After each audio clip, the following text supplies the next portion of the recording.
नयगढ़ जिले में माओवादी अस्त्रशस्त्र लुट होती दशपल्ला थाना अंचल वन विभाग अधिकारी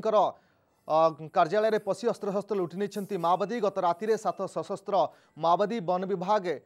कार्यालय में पशि 3टी बंधुक और 7टी मोबाइल फोन लुटि नहीं सहित कार्यालय में व्यापक भंगारुजा नहीं वन विभाग अधिकारी दशपल्ला थाना अभियोग करने तदंत चली पूर्व 2008 फेब्रुआरी 14 राति सशस्त्र माओवादी नयगढ़ अस्त्रागार पुलिस ट्रेनिंग स्कूल नयगढ़ और दशपल्ला थाना आक्रमण करते माओवादी माने पशि बहु अस्त्रशस्त्र लुटि नहीं